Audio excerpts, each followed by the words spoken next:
where he was when the attacks occurred, and there was immediately the call among some on the right that he should come back. He was it overlapped with his time in Cuba, and then he was at a baseball game. Well, it wasn't just his time in Cuba. I was going to say it's baseball and tango, right?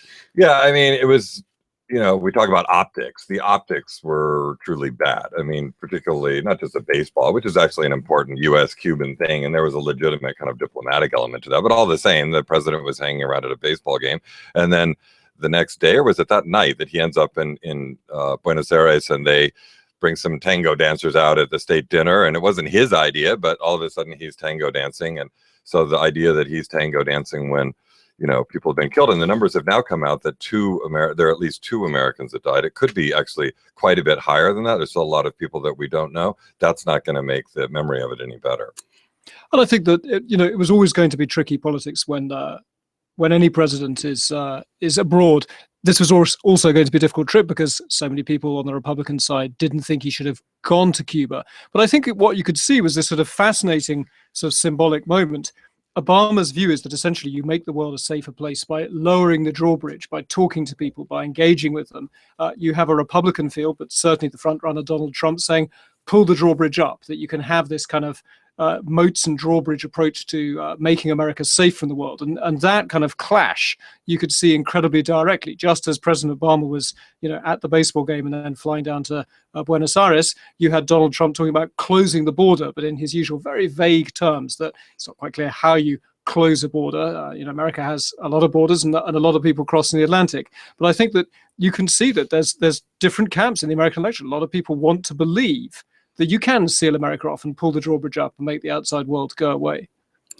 Yes, Susan. I would also say that Ted Cruz and Donald Trump also seem to be in a contest among themselves to see who could respond the hardest to these attacks and seem the hardest on defense. And Ted Cruz received a little bit of criticism on his own because one of his response, he said, was that the American security forces should patrol Muslim neighborhoods in response to this. But didn't he sort of walk back on that? He did walk back from that, but that was in the initial response. He came sort of echoing Donald Trump's calls to sort of monitor Muslims more closely. And notably, the New York police commissioner came out publicly and criticized Ted Cruz and said, Muslim Americans are part of our strongest allies in this fight. Muslims abroad are part of our strongest allies in this fight. And this language to alienate them. But it's good for the Republican primary. I think Donald Trump has sucked up so much oxygen in this fight and what he's done to the party. But issues of national security are probably one of the most motivating forces for Republican primary voters, particularly in the rise of the Islamic State. When you talk to voters, this is something that really concerns them. But what's interesting, however, is that voters usually aren't interested in foreign policy.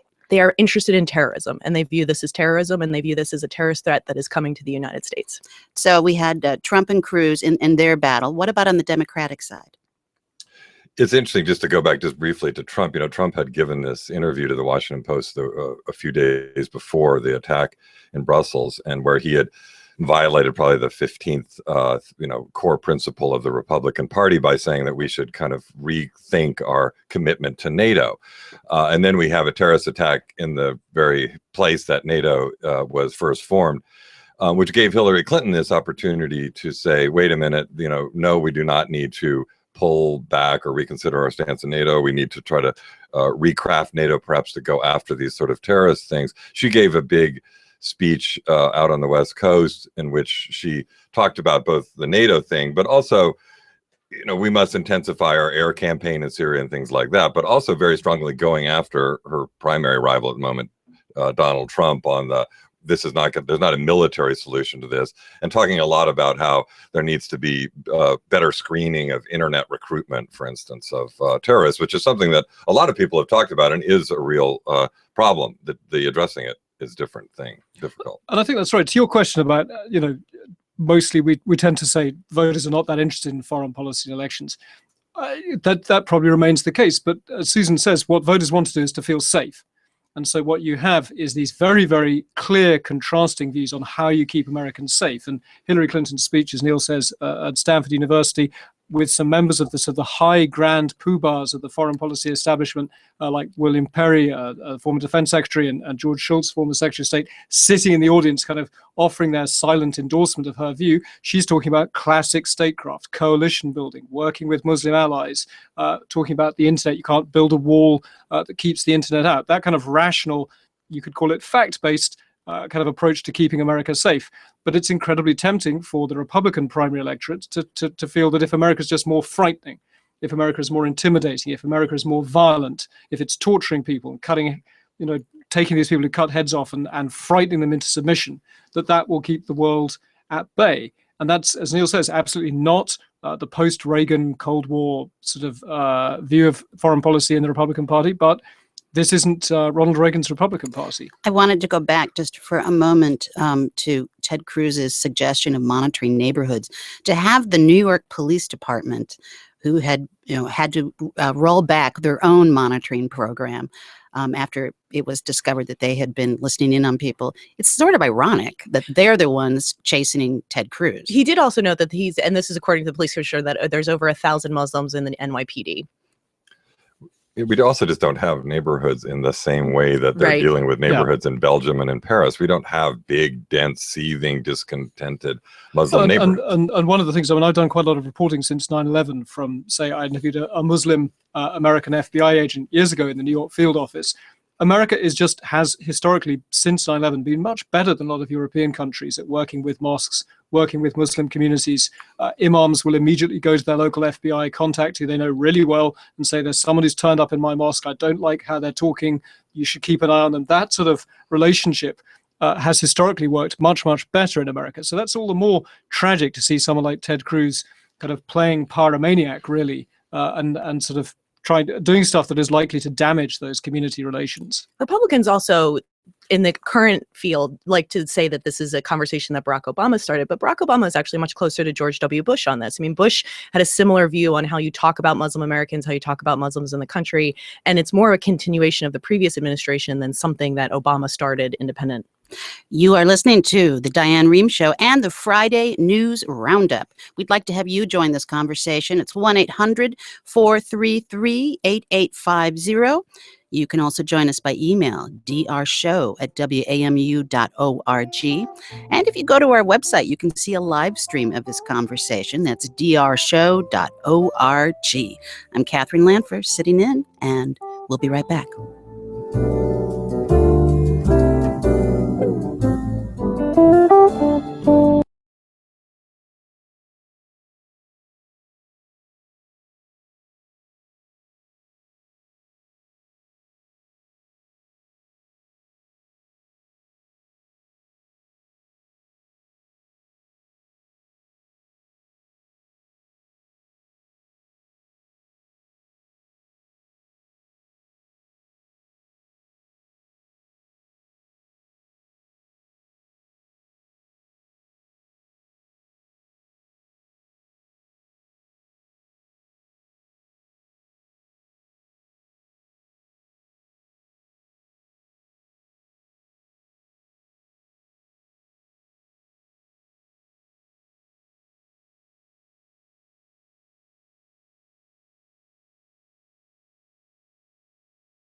Welcome back. I'm Katherine Lanpher, sitting in for Diane Rehm. It's Friday, and that means it's News Roundup. This first hour, of course, we're looking at all the domestic issues that have been in play for the week.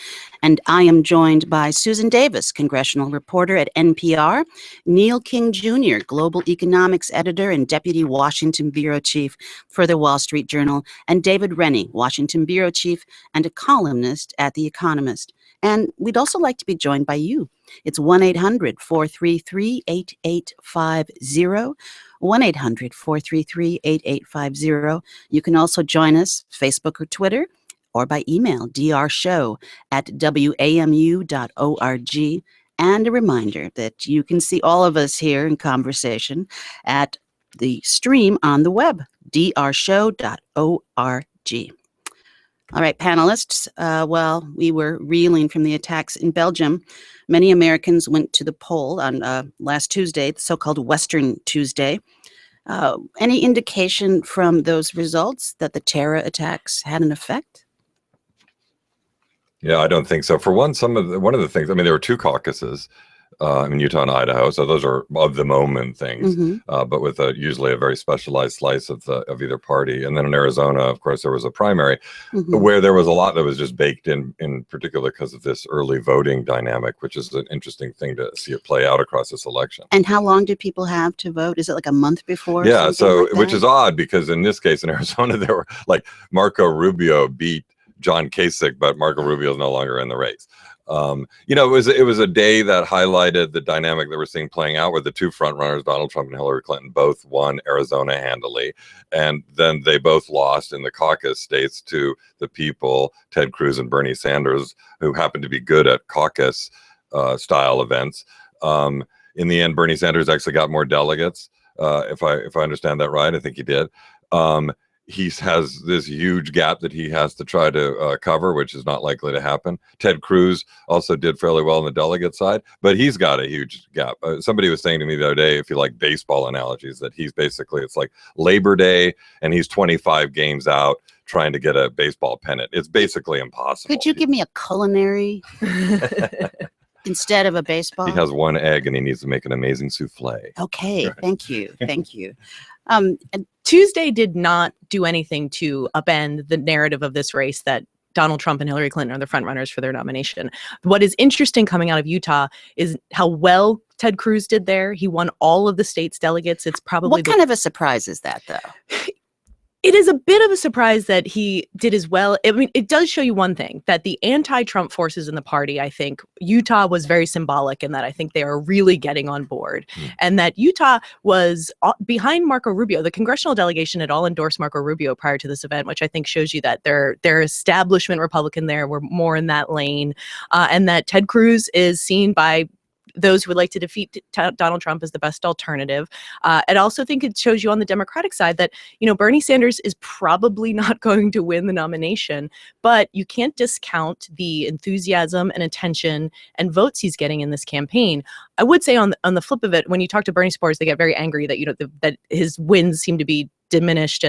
But it is interesting that, it does show you Clinton's victory in Arizona is how strong she continues to perform among minority voters and how little support Bernie Sanders has among minority voters in the Democratic Party. And if he were to be the nominee, how hard that would be for him in the fall. He has not been able to show that he can win that part of the coalition. And we shouldn't discount his Hillary Clinton's success with Hispanics, because if you remember, go back just a few weeks to the Colorado caucuses, there was a question mark as to whether Hillary Clinton was going to do well. Because if you remember, we had this weird exit polling out of Nevada, where it looked as though maybe Bernie Sanders had done really, really well with Hispanics, and that surprised everyone. Then you had very shortly after that Colorado, big Hispanic state, and there was a question mark as to whether Bernie Sanders was going to do well among Hispanics. Whether the question was, are Hispanics going to be as much of a firewall for Hillary Clinton as African Americans are? And that was still up in the air. And in Colorado, Bernie Sanders won Colorado, but as far as we know, Hillary Clinton took Hispanics quite handily in Colorado nonetheless. Arizona seems to have answered that question, that for the moment, Bernie Sanders' base, and this will probably get some angry calls, does seem to be very liberal, often quite well-educated college kids, whites, basically, but whites, liberal whites is his absolute kind of core vote, and he doesn't seem to be able to break out of that. That is as compared to, say, working class whites, working class, anyone who's angry about money, Well, about that was the interesting, economy? wasn't it? Because when you saw some of the first sort of Rust Belt primaries, it looked as though Bernie Sanders was doing pretty well in places like Michigan and in Illinois. But then Hillary Clinton actually came back in Ohio and did really well with most of the union votes. Seemed to have gone to her, most of union country. So she clearly has a disastrous problem with young people. That I think is now at this point 20-something primaries and caucuses in. She has a really serious problem with enthusiasm and energy among young people. But as Susan said, Arizona is the kind of classic big state where she just seems to have sort of crushing superiority. And the problem that Bernie Sanders also brings for Hillary is she wants to win the nomination without the need for super delegates to get to her. She'd like to win it outright with pledged delegates in these contests. The super delegates give her that buffer that will get her there. But as long as he's in and keeping to win these pledged delegates, it does make it a little bit harder for her. And he is very clearly going to stay in this race till the very end through the primaries in June. At the very least, for a message campaign. Yes, absolutely. And I'm sure that in the end, Bernie Sanders, if he's not the nominee, will at least be given a very prominent speaking role at the convention. I mean, they're going to have to be very respectful of him and the voters who supported him. Other news that came out from so-called Western Tuesday, people had to wait in very long lines. What does that say about voting access? This election campaign has highlighted a lot of strange moments just in our political structure overall, to say the least. But the voting apparatus is really broken in a lot of places. And it's, I mean, for the most part, the returns have come in fairly quickly. But the fact that people would have to wait in great lines in a lot of the states, we've seen this, like, we're going to keep the polls open, or we're bringing in these provisional ballots. It's a very rickety structure, and it needs to improve. And there seems to be some evidence that the structure has been made more rickety. And if you're a Democrat, you would say that on the whole, Republican-controlled state legislatures have set out to make the structures more rickety. So if you look at a place like Maricopa County in Arizona, which is obviously a heartland for Donald Trump on the Republican side, but it's also full of minority, particularly Hispanic voters on the Democratic side. And you had, I think, 4 or 5 hour waits for some people to cast ballots in Maricopa County. You saw some reporting from there that in this election, the number of polling stations has been dramatically reduced by the Republican state legislature. And there is a clear allegation on the Democratic side, including from Hillary Clinton, that this is part of a deliberate pattern of trying to have low turnouts, that the Republicans believe they do better when there are small, low turnouts, and it's difficult to vote. And part of the problem is that every state sets its own election rules and how they vote. So there is no federal standard for how ballots are cast, what kind of machines they use. I mean, it is 50 separate states, often operating under 50 separate systems. Some states only do mail-in ballots. Some states do a combination of electronic voting. I mean, the standards are so scattered that it's really hard to put order into a system like that. I'm wondering if we're going to see a call for perhaps a federal standard for voting. Everyone's shaking their head. There's long been a call for a federal standard of voting in this country. And as long as I would say Republicans control Congress, it does not have a chance. Okay. Before we leave politics, where does John Kasich go from here? Remember him? Yeah, very well. Yes. We are now in this moment where, when it comes to the Republican side, there is this huge, somewhat long, difficult effort to try to get it so that they will block Trump going into the convention in Cleveland. And the numbers there's still some tension, there's still some drama there, but the likelihood is that he will get over that number. All the effort is to try to bar him from doing that. John Kasich, the Ohio governor, cannot get the nomination outright. That's been the case for some time. His only hope would be on a second or third ballot, where he would hope to win the party back. And it's interesting, one thing we've seen this week is Jeb Bush and similar people sort of, holding their nose and whatever else, and saying, I'm with Ted Cruz, which was a moment few of us saw coming. But all of this isn't really, I don't think, that Jeb Bush, if there were a contested convention in Cleveland, would still support Ted Cruz, but that they want there to be a process by which the party can attempt to pick somebody other than Donald Trump. And that is what Kasich thinks might be his moment. I think this sheds fascinating light on the whole question of electability in this cycle. I mean, I'm sure a lot of us do this, but, I go to a lot of rallies, I go and interview a lot of voters at these things, and I'll often ask them, do you think your guy or your woman can win the general election? And a surprising number of people are sort of, that's not my top priority. I want someone who's going to, make me feel good about this or that. And sometimes it's Bernie Sanders supporters, and sometimes it's Donald Trump supporters. Sometimes it's Ted Cruz supporters, or they tell themselves a story about how there's a kind of secret majority out there that if you can just sort of turn out the turnout in ways that have never been seen before and completely reshape the electorate, there'll be a different result. But certainly there's polling as well. It's not just sort of vox popping people. There's polling that people are not putting electability at the top of their list. Now, call me a kind of old-fashioned kind of logic guy. If you lose, you lose. I do not see how electability isn't your top issue. And John Kasich is a very interesting example that the pitch for John Kasich is, apart from being the only guy who in polls is capable of winning against Hillary Clinton, what's he got? That's the kind of Republican thing. And you saw some interesting editorials in your paper, the Wall Street Journal, this week, saying actually he is the guy who in polling, I mean, general election polling is obviously it's very early, it's a long way out. But that seems to be completely discounted by the vast majority of the Republican primary electorate is that he's the guy who can beat Hillary in head-to-head polls. I mean, one thing we've seen play out through this is as Donald Trump has continued to do well in primary after primary, his negatives have crept up every month in our polling, so that now the number of people who are very negative, when you say how are you predisposed towards this kind of 54%, and his overall negatives among suburbanites, women, blacks, Hispanic is just like off the charts. I mean, it's the kind of thing that we've never seen before in a presumptive candidate at this point in the election. And speaking of electability, you just can't be elected if large numbers of people don't like you. I find it interesting, the whole question of gender. I know that there has been some thought that many of Donald Trump's supporters just won't elect a woman. I'm not sure if I've necessarily heard that, although I do think that the crux of his support is seen as white working class men. I think that is his core base of support, although I would say that I have talked to and met women who at Donald Trump, that are equally as supportive of Donald Trump. I think the interesting thing about Donald Trump is when you do talk to a voter who's a Donald Trump voter, there is nobody else but Donald Trump. Where he may have an electability problem, he also has an enthusiasm and a level of support for a candidate that is remarkable in the election. And he has drawn a lot of people to the polls this year that don't normally vote, that felt abandoned by both political parties. And he has absolutely tapped into something where I think the women question comes into play, as Neil alluded to, is if you look at his numbers, if you dig into these numbers and look at the way suburban women think about him, millennial women think about him, women over 65 think about him, you have to ask yourself, could anyone win the presidency and have these numbers? And it doesn't seem possible. You're listening to The Diane Rehm Show. I'm Katherine Lanpher, sitting in for Diane. I want to remind you that you can join us, and we are going to get to your calls in just a moment. 1-800-433-8850. You can also email us, drshow@wamu.org.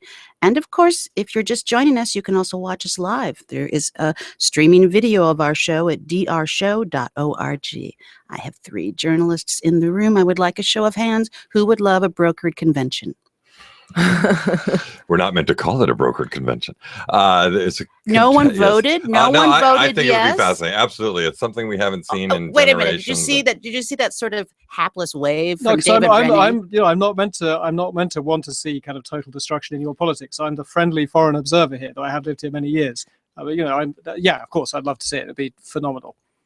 It'd be like the chimps tea party at London Zoo. And the contestedness of this primary is already playing out. We had a really good story today about various machinations by Ted Cruz's people in Louisiana. Even though he lost Louisiana, has made it such that he's going to emerge with 10 more delegates than Donald Trump had. There's a whole below the radar battle now starting to play out to actually win over those delegates in a sort of person by person way. It's going to be like a guerrilla war. Yeah, and you're seeing this fascinating briefing by the Trump campaign that if you vote for him, if you stick with him as a delegate, you can get to know Donald Trump. So, will we see in the run up to the Cleveland in July, Donald Trump turning up in kind of incredibly obscure backwaters of America, kind of, having barbecues with various county chairmen whose day has come. We're going to go to James, who's calling us from San Antonio. James, welcome to the Diane Rehm Show. Good morning to you. Good morning to your panel. How are you all doing today? And am I coming in clear? Yes, Good morning. Yes, you are. I have 2 real quick questions. I don't see what is this deal about blocking Donald Trump and trying to get him from running for president or winning the election? I thought everything was based on the people's vote, and it sounds to me that it all has to do with Washington, the people that like you, the people that don't like you. Now, my dad had an old saying, you can have a boss and work for this man. You don't have to like him if he's fair. If he's fair, that's a good thing. but you do not have to like him. My dad was in business 40-some years, never made friends with his employees, but he was always there for them. And they stayed with him for some guys. There was a gentleman retired after 40 years working for my father. Okay. Hey, But we're going to get back to you, James, but I'd like to give Neil King a chance to answer you. Well, I'm just going to point out that party primaries and the nomination process is a process that's led by the parties, and they have sort of rules that are fairly malleable. And it was interesting last Sunday, Reince Priebus, who's the GOP party chairman, I think he went on basically every talk show, primarily to make the point that some kind of contested convention is a distinct possibility. And by the way, Republicans, it's not a nefarious thing. This is the way it's built. If you come into that thing and you do not have a majority of delegates, it could be thrown open, and the rules will essentially be made up in part on site, which is also the way that it's actually made. There is just no way to me that I think the average American who has voted in the primary process and in the Republican primary could have cast a vote in this and then go into a contested convention and have the winner not be the person that won the most votes. I mean, Yeah. Neil is absolutely correct by the letter of the law. Parties have the prerogative to decide the nomination, but I think it would alienate voters in a way that we have never seen. I want to give James the last word very quickly. James, you had another question? yeah, I think everybody up in Washington's scared if Donald Trump gets in there because I think he's going to cut the fat. Okay, we'll leave it there with James, and we're going to take a quick break. If you want to join us, it is 1-800-433-8850. You can also join us by email, drshow@wamu.org. We'll be coming back with our guest Neil King Jr. from the Wall Street Journal, Susan Davis, congressional reporter at NPR, and David Rennie, a columnist at The Economist. And remember, you can also see us streaming live on video at drshow.org. I'm Katherine Lanpher, sitting in for The Diane Rehm Show.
Welcome back to the Diane Rehm Show. I'm Katherine Lanpher, sitting in for Diane.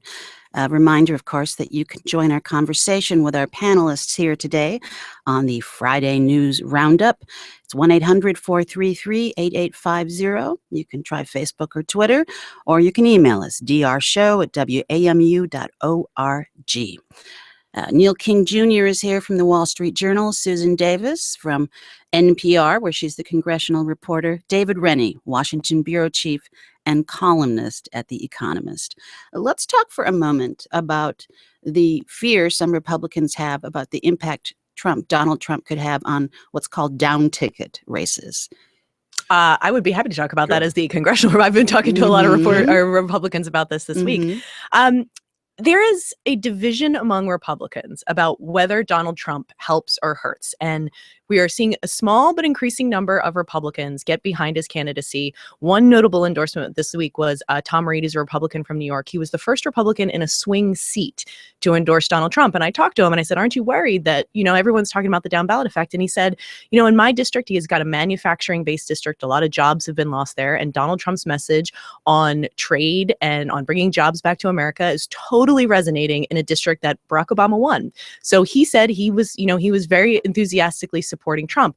I also talked to Carlos Curbelo, who is a Latino Republican who represents the south of Florida, whose district is 70% Latino, and he's part of the Never Trump movement. He has said even if he's the nominee, he won't support him.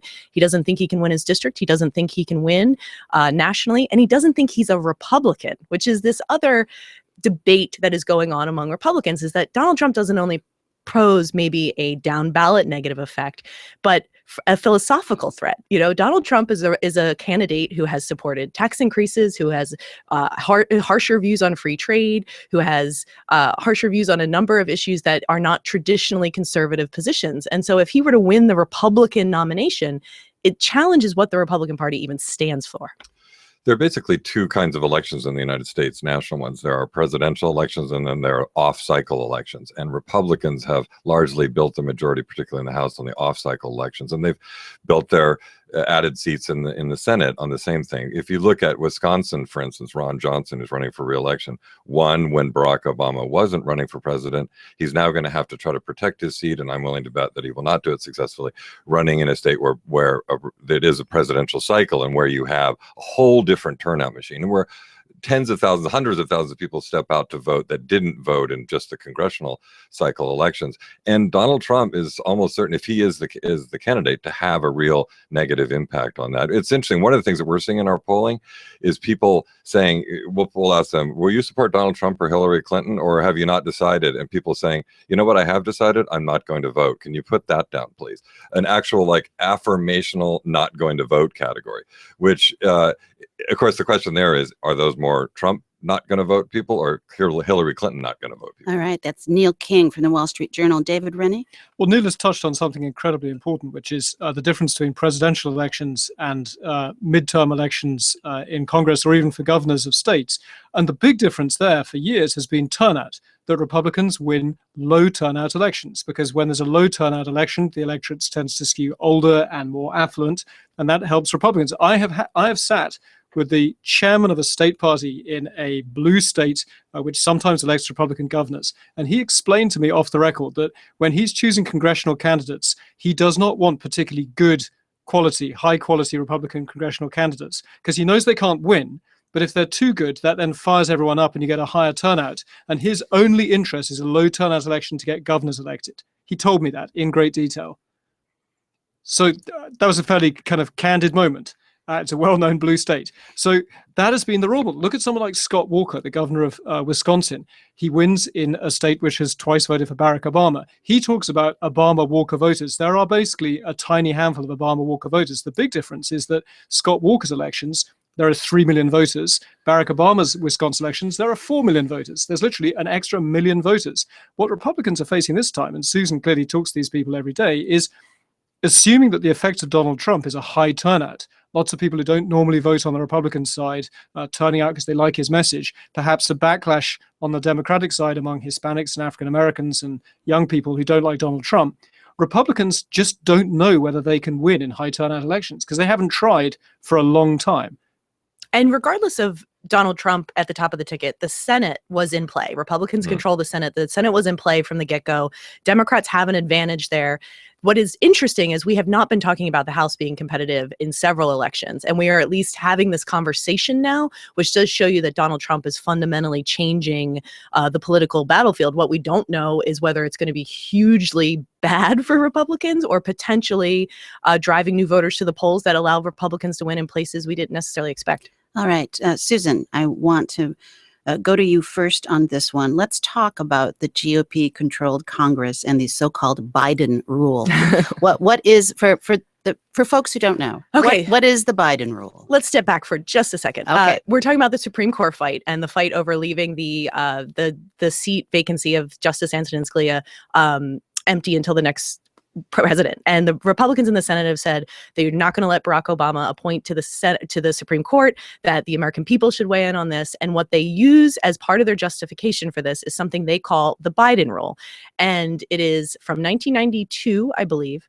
And it was when Joe Biden was then a senator and he was the chairman of the Judiciary Committee, which is what has the hearings for Supreme Court nominees. And on the floor in that speech, he argued that if President then H.W. Bush were to nominate a judge to the court that was a conservative ideologue, that he would recommend that the Senate not take it up and they let the voters weigh in. And so Republicans are saying, hey, this isn't us. This is the Biden standard. And it has provided them with great glee, I might with add. great glee. And it is so explicit in part of the floor speech, which Biden defenders and Biden himself will say the whole speech gives it more context, and that he was talking about a theoretical vacancy. They did not actually have a vacancy to confront at the time.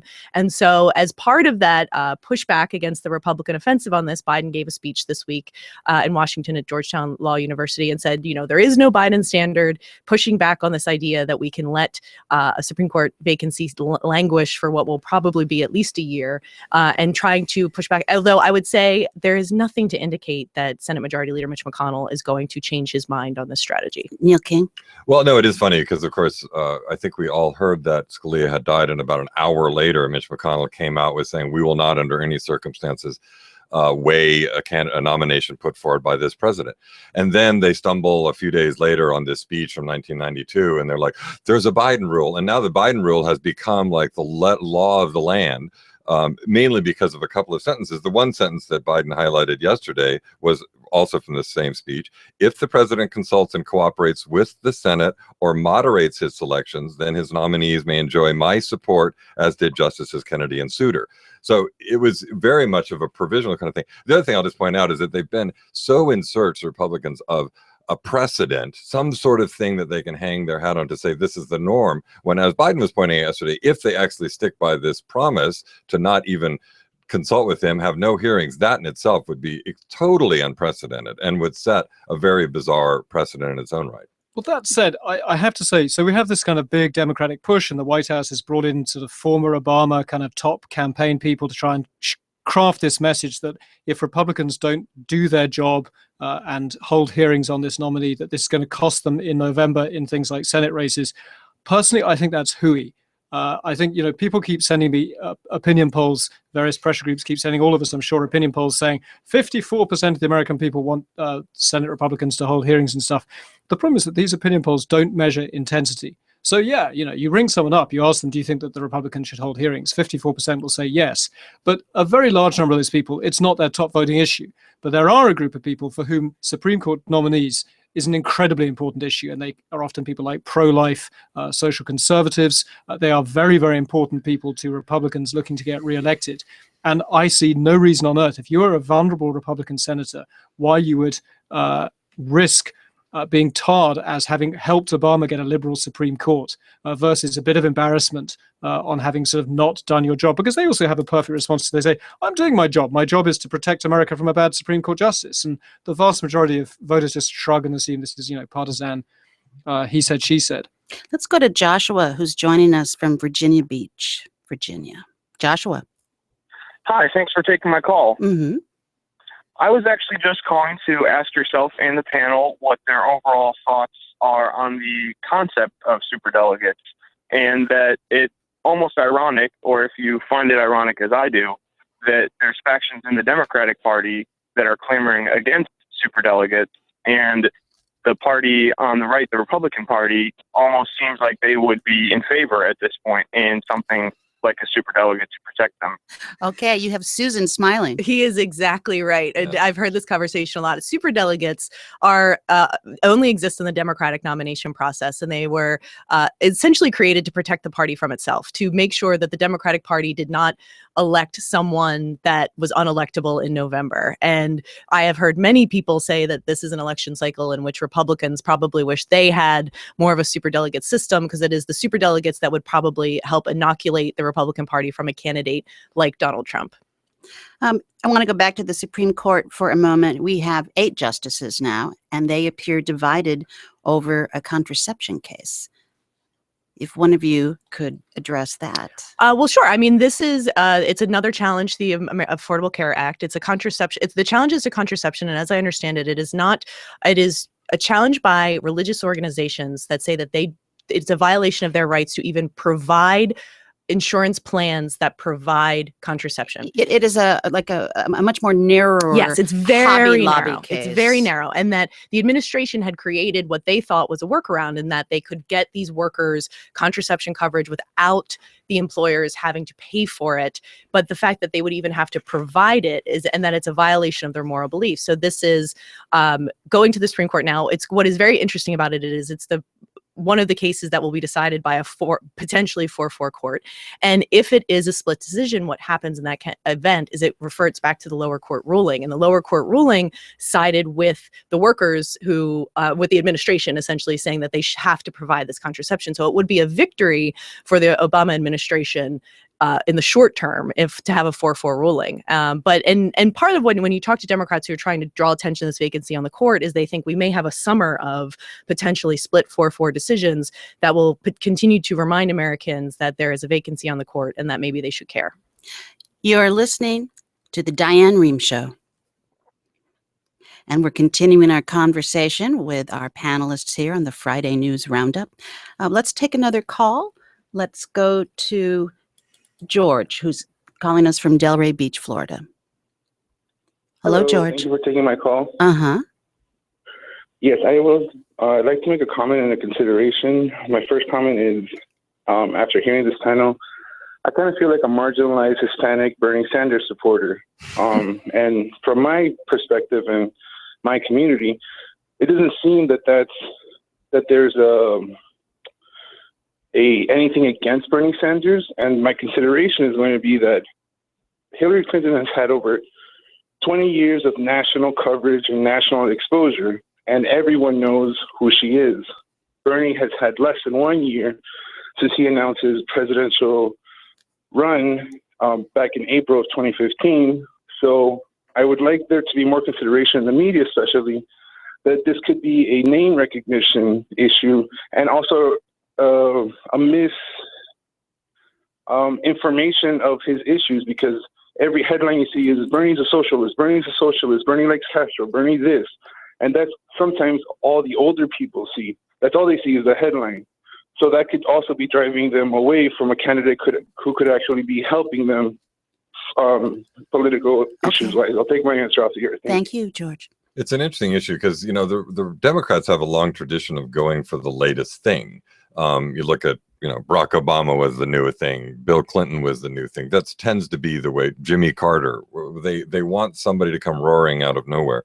And he's right, except in this case, the name recognition has actually been somewhat of a burden for Hillary Clinton. It's the fact that she's so familiar that a lot of people, even on the Democratic side, don't really like her that much, particularly among the youth, the young voters, because they want something that feels new, that's saying something new. And, everybody, I think, early on was sort of shocked by the fact that the youth vote really was going as strongly as it was for Bernie Sanders, in part because here's this old crotchety guy from Vermont that is really exciting of people that have heard about him probably really for the first time. And part of what is hard for Bernie Sanders and minority communities is that, he's been in public office his entire life. I mean, he's been in the Senate for I think at least a decade. He was in the House before that, is that there isn't really any minority voters in Vermont. So it's not a constituency that he ever really had to cultivate in his home state. If he was from a place like Ohio or or Pennsylvania or Florida, he would probably have a higher level of name recognition among Hispanic voters. And in the primary, he only really started to engage with Hispanic Democratic primary voters as they headed towards Florida. It was not an early concerted effort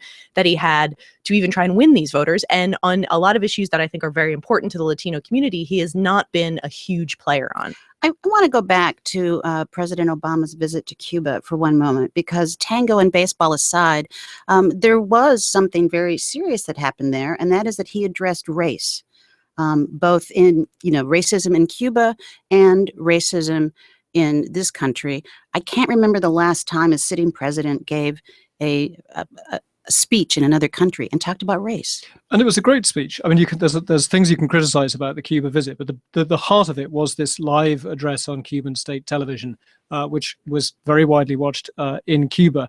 And he pitched himself as this example of someone who, his own election, which we know stirs up foreign audiences like nothing else does, the story of his election and how that couldn't happen in Cuba. And that really touches on a very raw point in Cuba. I've been to Cuba a bunch of times as a reporter, and the revolution takes immense pride in having done away with formal racism and segregation on beaches and all of those things. But it remains a very white government, a very white controlling top elite in the Republic, in the Communist Party. And I think he sowed seeds of subversion in that speech were actually pretty impressive. I thought it was a very, very smart, very good speech. And also his press conference with the president of Cuba, Raul Castro, he made Castro look like a crotchety old guy who doesn't know how to handle questions from journalists. I think that was a brilliantly subversive thing to do. Yeah, it was a fascinating visit. I think if it succeeds in the way the president wants it to, these things that David just talked about will trickle out over time through the populace. In the end, it was funny that talking to the people who were on the trip, the Cuban government went so out of their way to make sure everyone basically stayed indoors that it was like a kind of a ghost town, Havana. When he came in from the airport, there were no crowds along the way, which I've been on other presidential trips, particularly in Latin America, where you'll have huge crowds coming in from the airport. The others that went down, you would go to the various squares and there was essentially no one there. But the big question you said that was widely viewed was the fact that a speech like this was aired on national television, where I have to assume it was watched by the vast majority of the people, was itself a pretty revolutionary thing. I like to think that we've been listened to and watched by the vast majority of people. I'm afraid that our time is up. I want to thank you all for being here today. Neil King Jr., Global Economics Editor at the Wall Street Journal, Susan Davis, Congressional Reporter at NPR, David Rennie from The Economist.